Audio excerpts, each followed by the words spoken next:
Кәсіпкер Саламат Байсырымов Маңғыстау облысында ауыл шаруашылығымен айналысу қиын деген пікірді жоққа шығарды. Ол Ақтау маңынан 4 жылыжай салып, қияр мен қызанақ өсіруді қолға алды. Қазір 20 маман осы жерде тұрақты жұмыс істеп жатыр. Гидропоникке отырғызылған көкөністер жыл 12 ай бойы жайқалып өсіп тұр. Тамыз айында мына жылыжайлардан биылдыққа екінші мәрте өнім алынбақ. Гидропоник технологиясы өсімдіктердің бірнеше есе жылдам жетіліп, су үнемдеуге мүмкіндік береді. Сондай-ақ бұл әдіс арқылы шағын жерден мол өнім алуға болады. Қазір жылыжайлардың біріне тәжірибе ретінде қызанақ отырғызылған.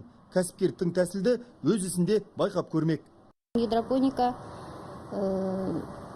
грунтқа қарағанда өте пайдалы. Біздің удобрение жағынан да пайдалы, аз көлемде кетеді. Біз 10 күн сайын суды ауыстырып тұрамыз. Біздің алатын урожайымыз бір еккенде 120-130 тонна аламыз. Кеңес заманында мұнда жылыжай болған. Кейін шаруашылық құлдырап тарап кеткен. Саламат Байсырымов оны қайта жандандырып іске қосты. Кәсіпкердің жоспарын жүзеге асыру үшін мемлекет жәрдем берді. Ол бизнестің жол картасы 2020 бағдарламасы арқылы несие алған. Ал даму қоры пайыздық мөлшерлемесін субсидиялауға қолдау көрсетті. Жобаның жалпы құны 240 миллион теңгеге жуық.